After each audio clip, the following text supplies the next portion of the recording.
จะได้หู้แล้วสำหรับคนที่ได้ผ่านเข้ารอบ5 คนสุดท้ายคนทำอิฐพร้อมบ่ถ้าพร้อมแล้วเราจะขออนุญาตประกาศหมายเลขทำอิฐที่ได้ผ่านเข้ารอบ5 คนสุดท้ายได้แก่หมายเลข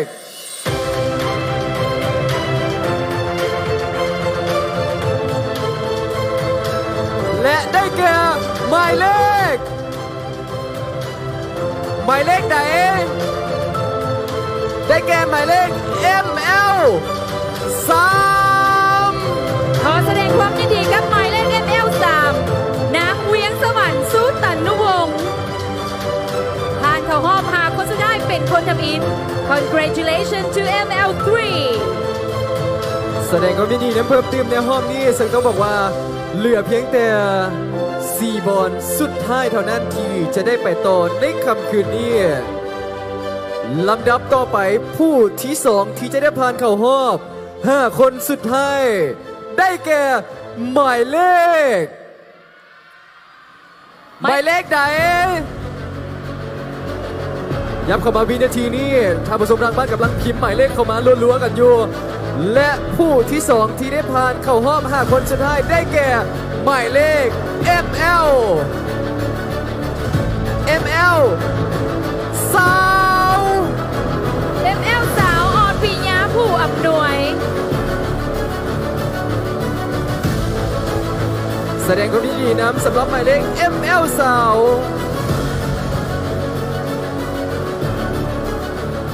เสริมผ่านเข้าไปในเป็นคนที่2ในรอบ5 คนสุดท้าย Congratulations to ML20 และลำดับต่อไปผู้ที่3ที่จะผ่านเข้ารอบ5 คนสุดท้ายในค่ำคืนนี้ของเวทีนางสาวลาวปี2022ได้แก่หมายเลข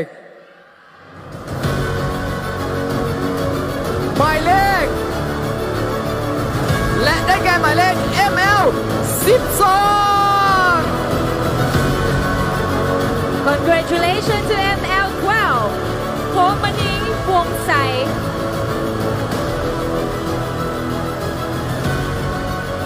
แสดงความยินดีนั้นเพิ่มเติมอีก1 ครั้งเจ้าตอนนี้จะเหลือเพียงแต่2 บอลสุดท้ายเท่านั้นหรือ2 หมายเลขสุดท้ายที่จะได้ไปต่อในค่ำคืนนี้ลำดับต่อไปผู้ที่4ที่ผ่านเข้ารอบ5 คนสุดท้ายได้แก่หมายเลข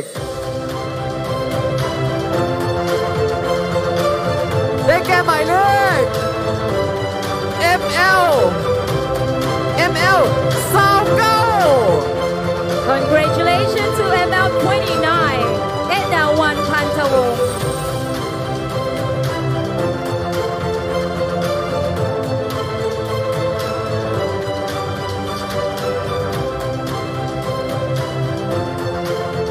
ลำดับต่อไป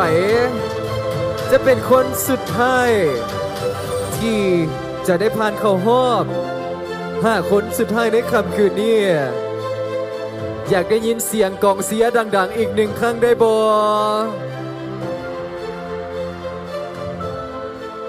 วินาทีที่เราต้องมา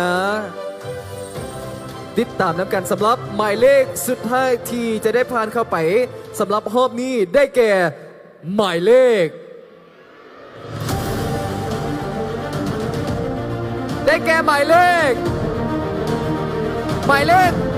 ML 19 Congratulations to ML19 มุกธิดาศิริวงศ์เราเลยก็ต้องขอแสดงความยินดีกับทั้ง5 นางสาวท็อป 5 ของนางสาวลาวประจำปี 2022 ซึ่งทั้ง5 นางสาวจะต้องได้ผ่านเข้าไปวดกันอีกครั้งหนึ่งในห้องตอบคำถามและอีก1 ครั้งเจ้าเนาะต้องขอเสียงตบมือดังๆให้กับผู้เข้าประกวดหมายเลขที่ยังเหลือทางด้านหลังเขาเพื่อเป็นกำลังใจให้กับบรรดาน้องๆอีกนะครับขอเสียงตบมือดังๆด้วย Once again, congratulations to the contestant who made to the top 5 of Miss Lao 2022. เรียนเชิญน้องๆที่ยังเหลือเขาเข้าสู่การพักผ่อนได้เจ้าขอขอบใจหลายๆ แต่นี่ก็ถือว่าเป็นอีกหนึ่งประสบการณ์สำคัญที่เพิ่นได้สัมผัสในหลากหลายรูปแบบ ต้องบอกว่าตื่นเต้นขึ้นทุกๆวินาทีในปัจจุบันนี้ต้องบอกว่าทางทีมงานเฮาก็ได้เชิญ2คำถามขึ้นมาทางด้านถึงเวที เพื่อจะได้ก้าวเข้าสู่ลำดับต่อไปคือ การตอบคำถามของบรรดา ผู้ที่ผ่านเข้ารอบ5คนสุดท้ายในค่ำคืนนี้จะขออนุญาตเรียนเชิญบรรดา ผู้เข้าประกวดเฮามาประจำทางด้านหน้าอีกหนึ่งครั้งเจ้าเพื่อก้าวเข้าสู่ลำดับต่อไป ขอเชิญ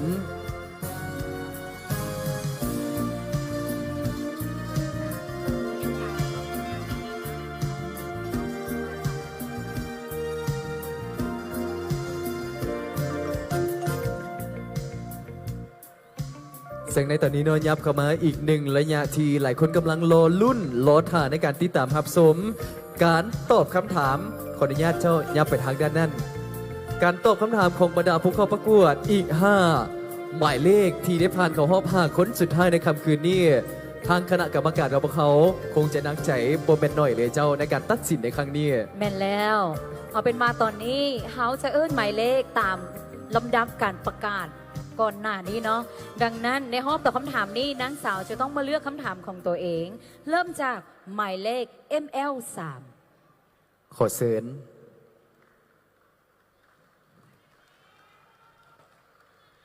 ซึ่งน้องๆผู้เข้าประกวดของพวกเขาจะเลือกได้1-2คำถามเขาจะมีการอ่านคำถามให้อยู่2ครั้งด้วยกันและน้องจะมีเวลาในการตอบคำถาม90วินาทีถ้าว่าได้ยินสัญญาณเริ่มน้องสามารถตอบได้คำถามที่น้องเลือกคือคำถามข้อที่5คำถามนี้อยู่ว่าถ้าหากน้องสามารถเลือกวางนโยบายใดหนึ่งเพื่อพัฒนาทางด้านการศึกษาน้องจะออกนโยบายใดเพื่อสุขยุการศึกษาให้ก้าวหน้าขึ้นอีกครั้งหนึ่งฟังคำถามให้ดีเนาะถ้าหากน้องสามารถเลือกวางนโยบายใดหนึ่งเพื่อพัฒนาทางด้านการศึกษาน้องจะออกนโยบายใดเพื่อสุขยุการศึกษาให้ก้าวหน้าขึ้นโดยสำหรับน้องแล้วน้องอยากวางนโยบายเกี่ยวกับการสุขยุเกี่ยวกับหลักสูตรการพัฒนาการศึกษาเนื่องจากว่าเขาอยากพัฒนาหลักสูตรการศึกษานี้ให้สอดคล้องกับปัจจุบันรวมทั้งกระจายตารางการศึกษาให้ทั่วประเทศและน้องเชื่อว่ามันจะเฮ็ดให้ทุกๆคนในสังคมเป็นบุคคลที่มีคุณภาพและสามารถสร้างสรรค์ประเทศชาติได้ขอขอบใจว้าวเจ้าและนี่ก็คือคำตอบของหมายเลข ML3 เจ้าและหมายเลขต่อไปที่จะได้ตอบคำถามนั่นก็คือหมายเลข ML สาวขอเชิญทางด้านหน้าเชิญน้องเลือกคำถามได้1คำถาม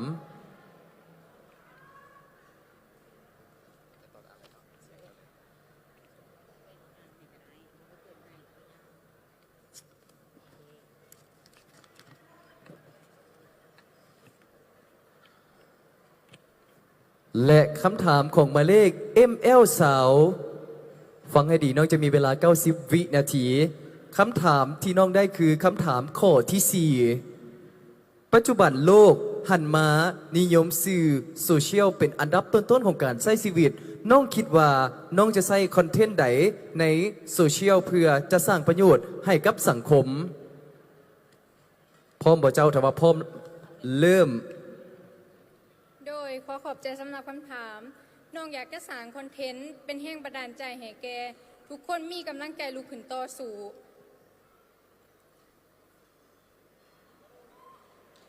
หายใจลึกๆเจ้ายังมีเวลาหลายเนาะเพราะสิ่งนั้นเป็นสิ่งที่น้องสามารถเฮ็ดได้ผ่านบทความและวิดีโอและสื่อโซเชียลต่างๆแต่สิ่งที่สำคัญไปกว่านั้นถ้าเฮาลงมือปฏิบัติตัวจริงนำมาเป็นแบบอย่างสร้างสรรค์ให้คนในสังคมได้เห็นและนำเอาไปเป็นแบบอย่างนั่นก็คือการลงมือปฏิบัติตัวจริงขอขอบใจสำหรับคำถามเหนือสิ่งอื่นใดคือการลงมือปฏิบัติตัวจริงให้คนอื่นเห็นว่านี่คืออีกหนึ่งช่องทางที่เราสามารถช่วยได้ในตอนนี้ตามมาด้วยขอเชิญหมายเลข12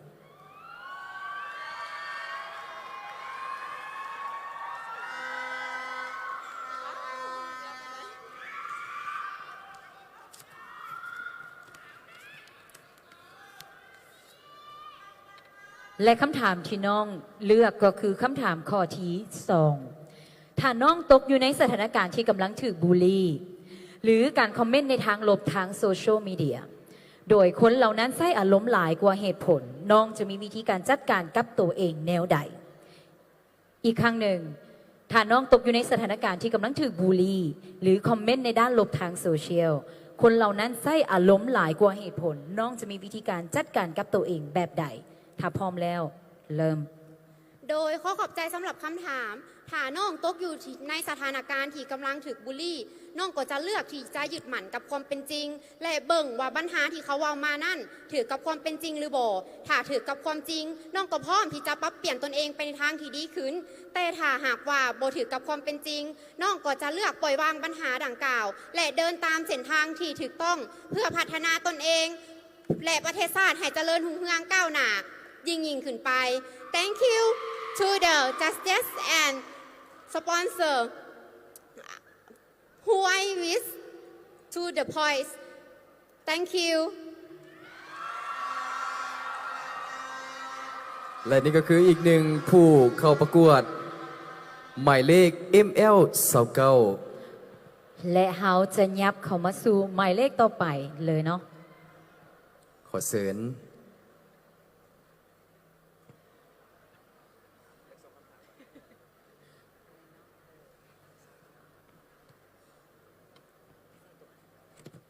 และต้องบอกว่าน้องจะมีเวลาเพียงแต่ 90 วินาทีในการตอบคำถาม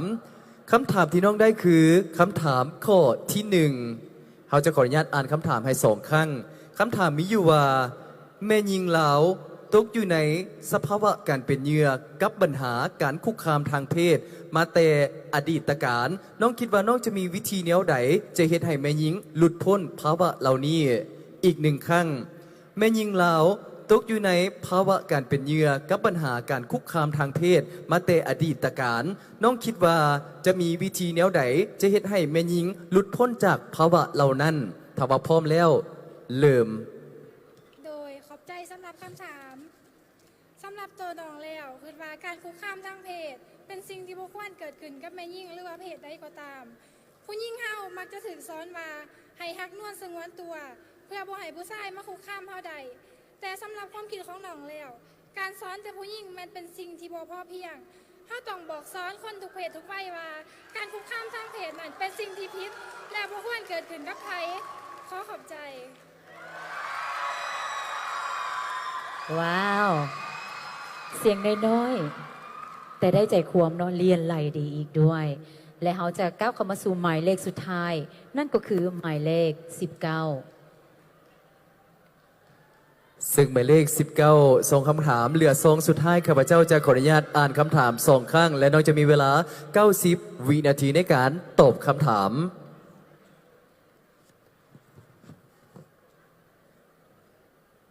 คำถามที่น้องได้คือคำถามข้อที่3ถ้าจะให้น้องนิยามความงามของตนเองน้องจะเปรียบเทียบกับอย่างและเหตุผลใดอีกครั้งหนึ่งถ้าจะให้น้องนิยามความงามของตนเองน้องจะเปรียบเทียบกับอย่างและมีเหตุผลแนวใดโดยข้อขอบใจสำหรับคำถามถ้าให้น้องเปรียบเทียบความงามของตนเองน้องจะเปรียบเทียบคือกับดอกบัวดังที่ทุกคนรู้กันดีอยู่แล้วว่าดอกบัวเกิดจากคนต่มในพื้นน้ำแต่ที่มีอุปสรรคในการเจริญเติบโตแต่ก็อย่างที่จะสามารถเบ่งบานและงดงามสง่าถึงหน้าน้ำใดและเปรียบเมื่อเช่นเดียวกันกับน้องในตอนนี้ที่มีเป้าหมายอันสูงสุดคือการเป็นนางสาวลาวและจะผ่านพาอุปสรรคไปให้ได้ And finally I would like to thank you guys so much for the support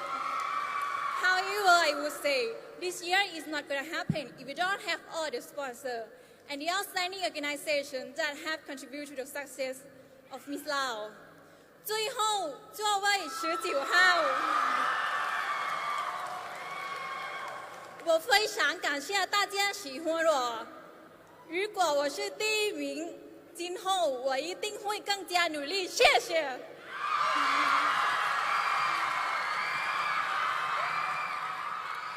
ซึ่งต้องบอกว่ามาแบบครบเครื่องเนาะของแม่ยิงลาวในเวทีนางสาวลาวประจำปี 2022 And now we are going to announce the fourth runner-up of Miss Laos 2022 ลำดับต่อไปเขาจะขออนุญาตย้ำไปทางด้านข้างเจ้าเพื่อก้าวเข้าสู่การประกาศผล ซึ่งในปัจจุบันนี้ทางคณะกรรมการทุกๆท่านเพิ่นก็ได้ลงนามแล้วก็เห็นดีเอกสารเป็นที่เรียบร้อยแล้วสำหรับผลคะแนนก็อยู่ในมือข้าพเจ้าในปัจจุบันนี้ซึ่งเขาจะเริ่มประกาศไปตั้งแต่รางวัลของอันดับ4นางสาวลาวประจำปี 2022และสำหรับตอนนี้ถ้าว่าพร้อมแล้วรางวัลของอันดับ4นางสาวลาวประจำปี 2022ได้แก่หมายเลข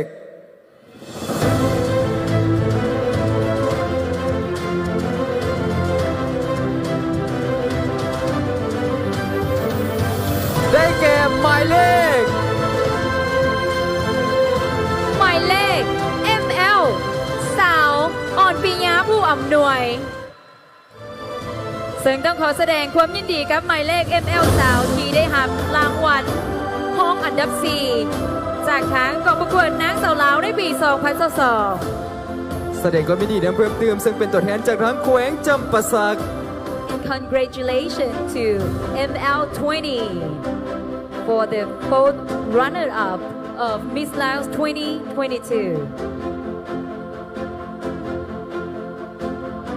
ซึ่งต้องบอกว่าความตื่นเต้นเริ่มเพิ่มกันเข้ามากันแล้วในปัจจุบันนี้ลำดับต่อไปจะก้าวเข้าสู่การมอบรับสำหรับของรางวัลประจำตำแหน่งของอันดับ 4 นางสาวลาวประจำปี 2022และลำดับต่อไปใส่สายสะพายโดยท่านนางขออภัยเนาะเจ้า คนต่อไปแม่ไผ่จะได้รางวัลใดต้องติดตามเนาะ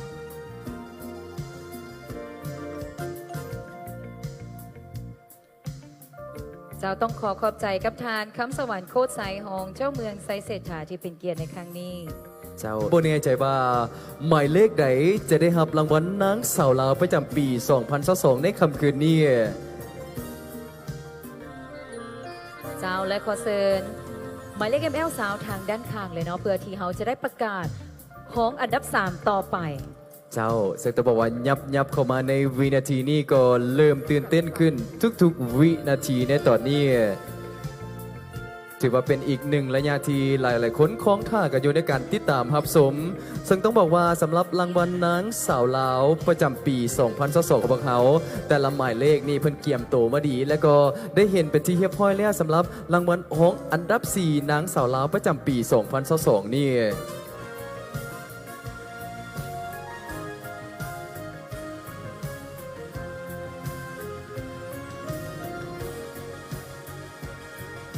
Now we are going to announce the third runner-up of Miss Laos 2022. ลำดับต่อไปของอันดับ 3 นางสาวลาวประจำปี 2022ได้แก่หมายเลข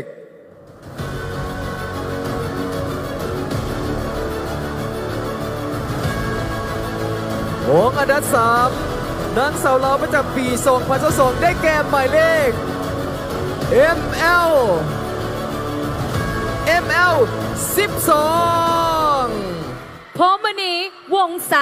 จากแขวงสวรรณเขต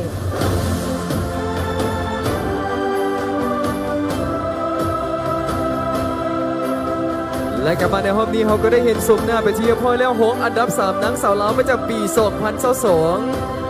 ลำดับต่อไปเขาจะมีการมอบมงกุฎเพชรข้าพเจ้าขออนุญาตถือเป็นเกียรติแทนเชิญทานนางสวรรค์พรกันหาไซของอันดับ 3 นางสาวลาวประจำปี 2021และอีกหนึ่งครั้งเจ้าถือเป็นเกียรติเฮียนเซินทานางจันทรกลุ่มโสเจ้าของห้านคำภูวงเพื่อก้าวขอสู่การสวมใส่มงกุฎในครั้งนี้ขอเสริญใส่มงกุฎโดยทานางจันทรกลุ่มโสเจ้าของห้านคำภูวงและเสริญมงกุฎโดยนางสวรรค์พรกันหาไซของอันดับ 3 นางสาวลาวประจำปี 2021รางวัลชนะเลิศนางสาวลาวประจำปี 2022จะเป็นหมายเลขใดในค่ำคืนนี้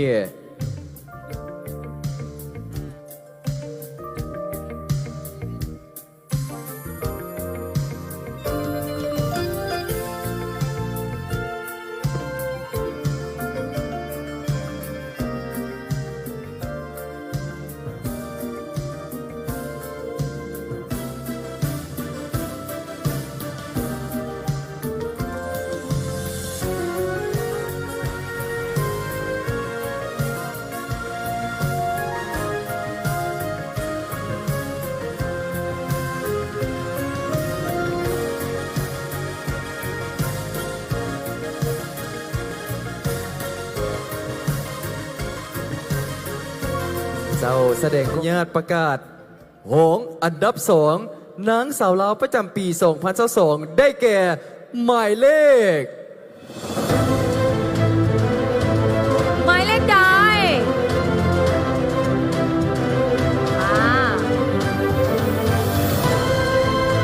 และห้องอันดับ2ของกองประกวดนางสาวลาวประจำปี 2022 ได้แก่หมายเลข ML สาวเก้าเอ็ดดาวันพันธวงศ์จากแขวงเซกอง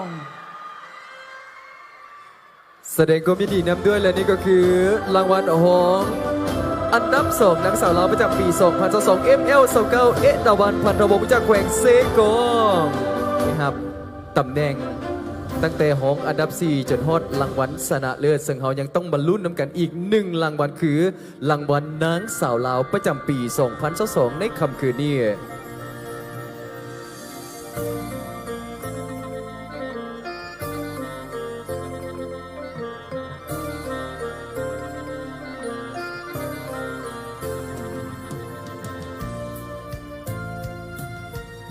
จากก็เป็นโมเมนต์แห่งความทรงจำและน่าประทับใจเนาะ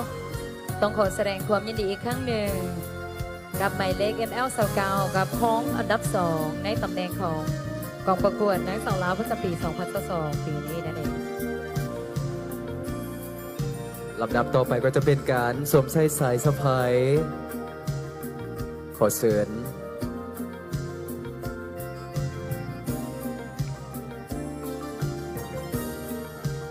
นี่คือแห่งวินาทีแห่งความประทับใจสำหรับผู้เข้าประกวดทุกๆหมายเลขจึงต้องบอกว่ารุ่นกันตั้งแต่วินาทีทบีตั้งแต่เขาเปิดไลฟ์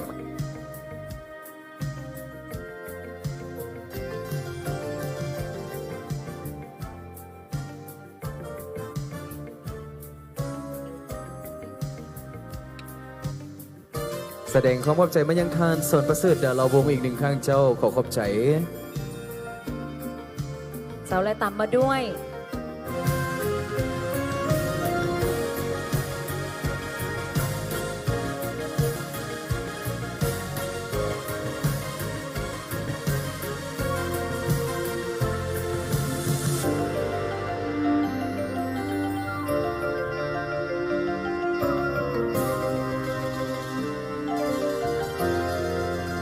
ก็จะได้มีการมอบภาพเพิ่มเติมคือโซนดอกไม้งามๆให้กับ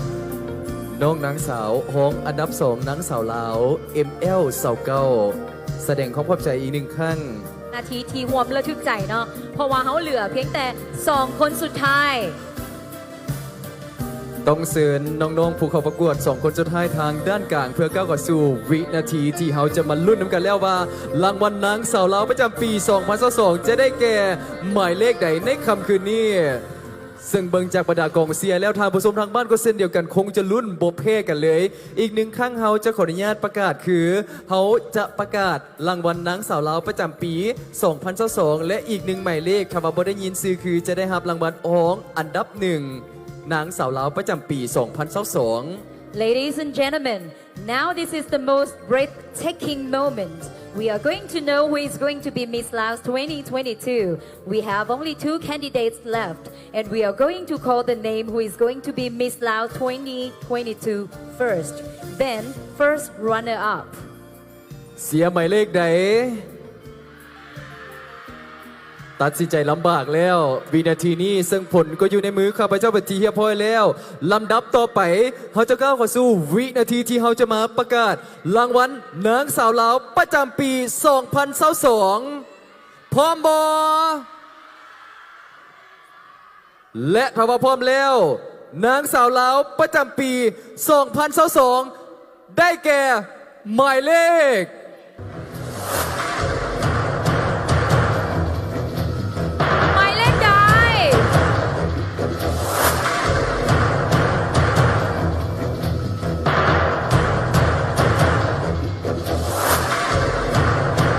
หมายเลขใด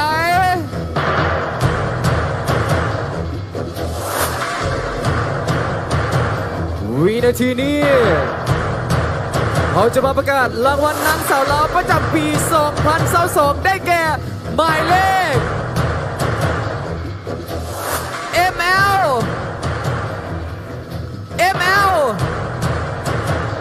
และได้แก่ ML 19 มุกธิดาสิริวงศ์จากแขวงหลวงพระบาง ขอแสดงความยินดีกับหมายเลข ML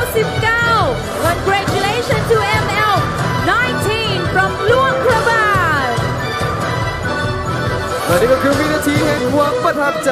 เขาก็ได้มาแล้วที่เรียบร้อยนักสาวเราประจำปี 2022 และฮองชนะเลิศอันดับหนึ่งได้แก่ ML3 เวียงสวรรค์สุตันดุวงศ์จากนครหลวงเวียงจันทร์ And we have ML3 to be the first runner-up ลำดับต่อไปเขาก็จะก้าวเข้าสู่การมอบรางวัลให้แก่นางสาวเราประจำปี 2022 ณ โอกาสนี้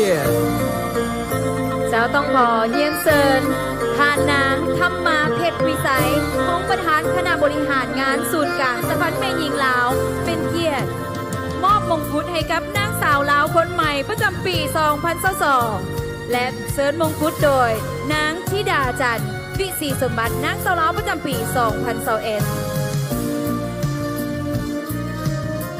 ซึ่งเขาก็ได้มาแล้วนางสาวลาวประจำปี 2022 ML 19 มุกธิดาสิริวงศ์จากแขวงหลวงพระบาง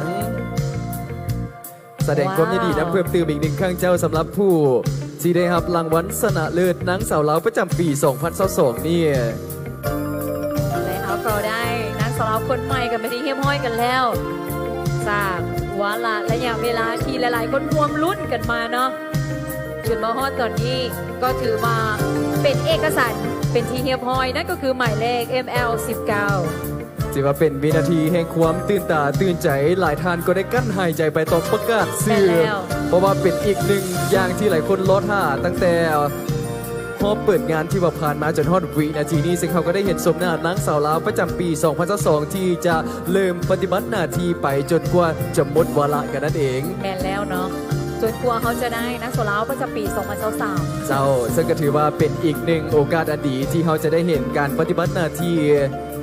กับเวทีแห่งเกียรติยศและความภาคภูมิใจของแม่หญิงลาวนางสาวลาวประจำปี 2022 อีกหนึ่งครั้งเจ้าแสดงความขอบใจมายังทานนางธรรมาเพชรวิสัยรองประธานคณะบริหารงานศูนย์กลางสหพันธ์แม่หญิงลาวขอขอบใจ เจ้าและขอขอบใจกับน้องนุ่นเนาะธิดาจันทร์วิศรีสมบัตินางสาวลาวประจำปี 2021 และก็ยังมีตามมาด้วยต้องขอเฮียนเซินทานท้องจันทร์ภูมิพันธ์รองเลขาคณะบริหารงานศูนย์กลางสาวนุ่งประชาชนปฏิบัติลาวเป็นเกียรติคืนมอบสายสะพาย ปี 2022 นี่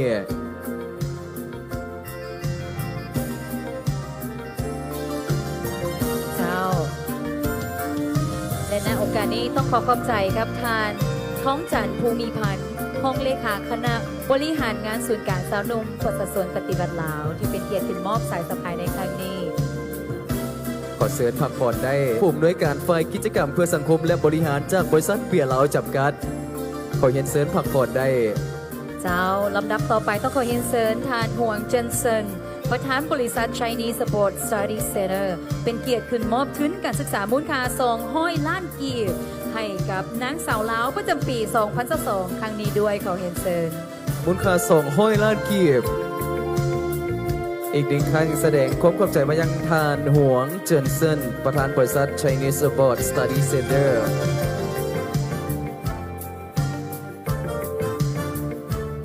หมดวินาทีนี้ก็ได้เห็นสมหน้าไปที่เรียบร้อยแล้ว ซึ่งก็เต็มไปด้วยความสุขและความปิติยินดีนำสำหรับทั้งผู้ชนะเลิศและฮอมทั้ง 4 และพร้อมด้วยทรงเสยบรรดาผู้เข้าประกวดทุกๆหมายเลขที่ร่วมเป็นส่วนหนึ่งสำหรับโครงการนางสาวลาวประจำปี 2022 นี่แสดงความเข้าใจเป็นอย่างสูงอีกหนึ่งข้างเจ้ามายังทานนางอินทวิไลอุดมผู้อำนวยการกลุ่มบริษัท JB Trading จำกัดจัดจำหน่ายนมดีนาขอเสริญพักผ่อนได้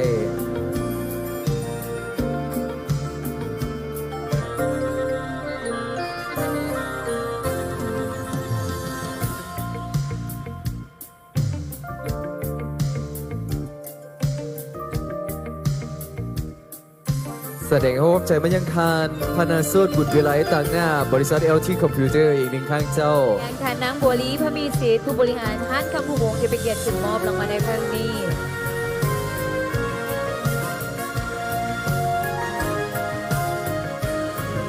ลำดับต่อไปจะได้รับอีกหนึ่งรางวัลก็คือ ต้องแสดงความเข้าใจมายังทานคาวีปานมณีวงศ์เจ้าของห้องเสื้อกวีเวดดิ้งขอขอบใจ เจ้าและนอกจากนั้นนางสาวลาวประจำปี 2022 ยังจะได้รับแพ็กเกจเสริมความงามจากแซนดี้สปามูลค่า 30 ล้านกีบอีกด้วย ซึ่งรางวัลนี้นางสาวจะได้รับทั้งหมด 5 รางวัลด้วยกันนับตั้งแต่อันดับ 1 จนฮอดห้องอันดับ 4 เนาะ และก็ถือว่าเสร็จสิ้นเป็นทีเรียบร้อยแล้วสำหรับการมอบรางวัลให้กับนางสาวลาวประจำปี 2022ดังนั้นขอเสียงตบมือดังๆอีกหนึ่งครั้งด้วย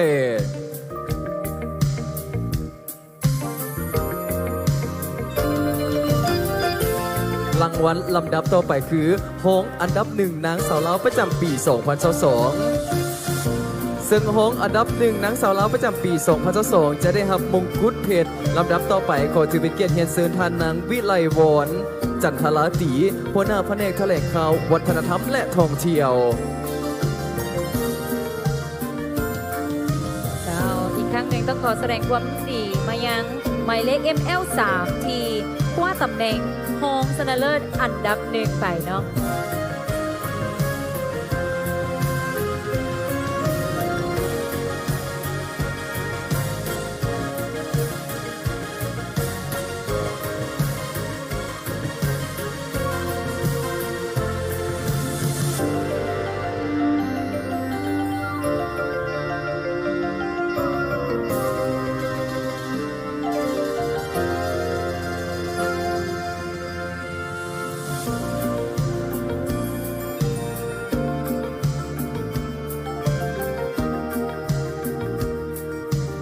ถือว่านี่คือภาพแห่งความประทับใจ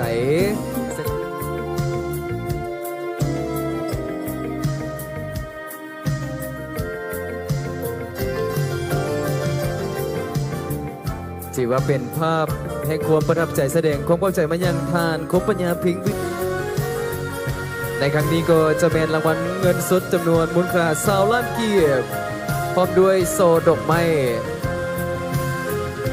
ซึ่งมอบโดยทานวิลิตแสงดาราขอเฮียนเสือน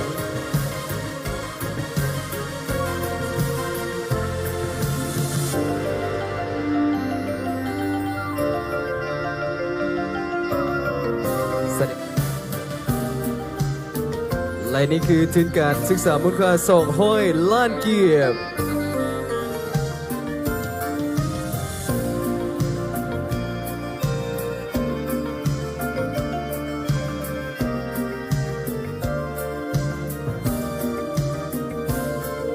เขาจะขอเชิญ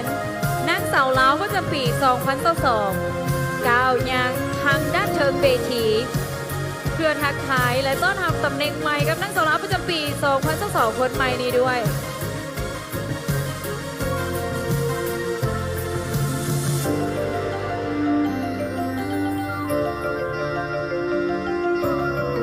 And this is her first walk by Miss Style 2022อีกหนึ่งครั้งเจ้าและนี่ก็คือนางสาวลาวประจำปี 2022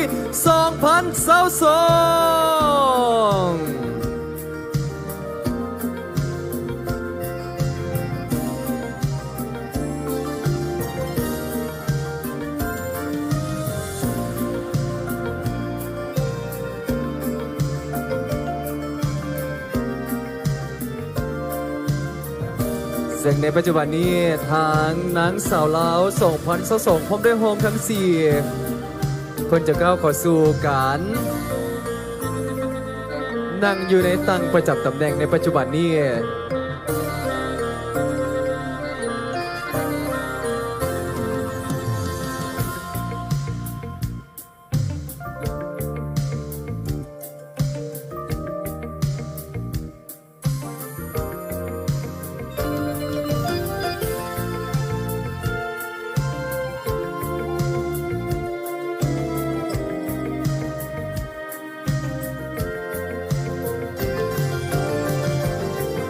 และนี่ก็คือนางสาวลาวประจำปี 2022พร้อมด้วยโฮมทั้ง 4ซึ่งจะเริ่มปฏิบัติหน้าที่ไปตั้งแต่วินาทีนี้เป็นต้นไป ซึ่งเป็นโมเมนต์ที่งดงามที่สุดเนาะ